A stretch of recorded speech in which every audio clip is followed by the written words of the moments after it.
Hello, today I'm going to talk about the CAPM exam, or the Certified Associate in Project Management. It is a certification issued by the PMI Institute. It's really useful if you're looking to get a career in project management, and it's really to take that first step and get that job in project management, or get more knowledge of the PMP process if you're an associate project manager, or project coordinator, or a project administrator. As for myself, I'm a business analyst. I work for a facility management company, and project management is really the core of my company. So on a daily basis, I review business cases for construction projects. I make sure that everything's in order before it's being sent out to the clients. I interact a lot with project managers. I'm invited to project manager meetings, and I have to use the files that the PM use for the project. So I really feel that I'm putting the knowledge that I learned from CAPM preparation in application. So what are the requirements to pass the CAPM? You have to complete a secondary degree, and you have to have 23 hours of project management education. There are different ways to get those 23 hours. For myself, I did the PM Basics course provided by the PMI Institute. It's really well done and easy to navigate through. And I also heard about Udemy Joseph Phillips course, so I'll put the link in the description. So choose the option that works best for you. The exam structure, it's a multiple choice questions exam. It has 150 questions, and you have 3 hours to complete it. You have the option to do the exam at home with somebody watching you, or physically at the center. And personally, I recommend doing it at the center physically, because I really feel that I was less stressed by going there. Like you're not allowed to bring anything in the room, so you're really focused on the exam. You don't have to think about a person watching you, for instance. Whereas if you do it at home, you're not allowed to look elsewhere, or they'll think you're cheating. Or you have to provide pictures if you want to go to the toilet. So I really think it's more stressful to do it at home. If you live in a big city, there are usually a couple places around you. And even if you live in a small town, I'd still recommend just checking where the nearest centers are. Now I'll mention the softwares that I use to put my notes in. So I used Google Docs to note the questions that I failed, all my notes, and to draft my study plan.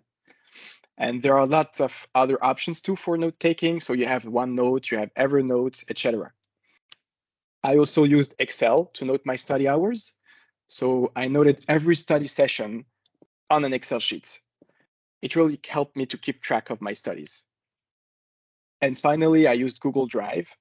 I put all my notes and files related to the CAPM in my Google Drive. And I love this cloud thing because I had access to my notes all the time, like from different monitors, from my work computer, from my personal computer, from my work phone, from my personal phone. So it was really comforting that I had access to it all the time. Now I'm going to talk about the study material that I used. I registered for the Pocket Prep Premium, and I practiced over 600 questions. I find that Pocket Prep is really great to practice on the go. So you can win time if you study in the bus, if you're stuck in traffic, if you're in a waiting line, like etc. I of course had to buy the PM book, the 6th edition. It's this beautiful baby here, not big at all. Yep, you have to read this. But however, I didn't read the whole PM book. I read the part 1 and the glossary, but I read somewhere that part 2 wasn't necessary. So part 2 is this one. So I didn't read part 2, but I read everything else. And I used the PM Basics course from PMI. So I did all the sections and the questions, and I practiced several mock exams. And practice exams from this course are great, as they refresh every time you refresh the page. So every time you refresh the page, you will get different questions all the time for the mock exam. So I think there are like 10 options, 10 times you can refresh, and 10 times you'll have different questions. So it's really great to practice. Now I'm going to talk about my study plan.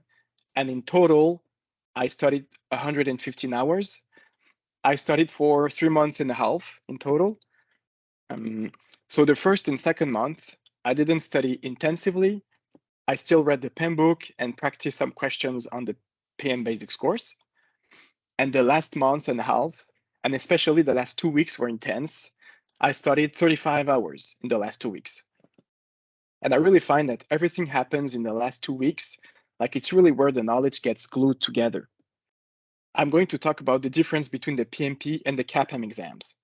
So the PMP and CAPM exams, they're not the same. The PMP exam, it really puts you in real life situations as a PM. So you could get questions like, you are organizing a chess event and there's a conflict between stakeholders, or you're managing a construction project and there's an equipment that is back ordered. What do? It's really based on experience as a project manager. But CAPM, though, it's really based on, like, it's knowledge-based questions. So you have to know the PMP process in itself. So make sure you know your ITTOs, the PMP inputs, tools and techniques, outputs, and make sure you know the development approaches as well on the tip of your fingers. So you have to know by heart what is Agile, what is Scrum, what is Waterfall, what is predictive. You have to know them. And I can't repeat it enough, but the mantra is practice, practice, practice.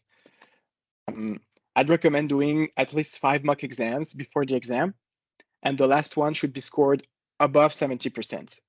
So now I'm going to give you learning tips for the final week. The last week of the exam, I wrote down as many concepts, definitions, and ITTOs as I could. I wrote them down 5 to 10 times each, and I'm going to show you what it should look like.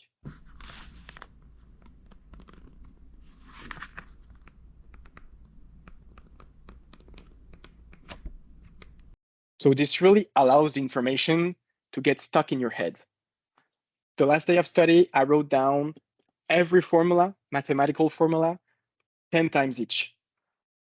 And last tip, on the day of the exam, as soon as the exam starts, write down the concepts that you usually struggle to remember, as well as key formulas. In that way, you won't have to think about it during the exam. Now I'm going to talk about the costs of the CAPM exam. The total cost of the CAPM for members, if you include the PMI membership, the PM Basics course, as well as the cost for the CAPM exam, it's $821 with tax. For non-members, it will be $805 with tax. And I'm not doing any publicity for PMI, but being a member has a lot of advantages, and the cost difference you can see is not so great between both options. So by being a member, you get to attend free trainings and conferences, and you can join your local chapter and build your network, etc. And I was lucky enough to have all fees refunded by my company. So if you can, do the same. Now I'll mention my final words for this video and the CAPM exam. My advice to you is don't rush your studies. I see a lot of videos out there and articles mentioning how to pass the exam in 2 weeks, 3 weeks, etc. I find it's a bit intense. My point is, take the necessary time to understand and digest the material, especially if you don't have a project management background, and if everything's new to you. Take the necessary time to understand the concepts and structure of the PMP. As a side note, I didn't score above targets in all areas, but that's not the goal, right? Like, the goal is to pass and understand what you're learning. So it's like high school or college. Remember, you didn't have to have straight A's all the time to be a good student. So don't put too much pressure on yourself. I would also recommend not to push too much time looking for the best cost-effective options, especially if your company pays the certification for you. I personally recommend the PMI Basics course. It's available directly on PMI Institute website and very easy to find and use. It's expensive, it's true, but when you think about it, it's still way less expensive than a university certificate in project management. And on a side note, I find it has more value to employers. The CAPM is a really great certification to have as it shows the determination of the candidate.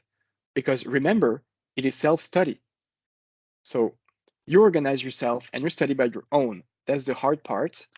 And you build your own study plan, you schedule the exam, you organize yourself, etc. And your future employers, they know this and they appreciate it because it really shows your true commitment to what you're doing.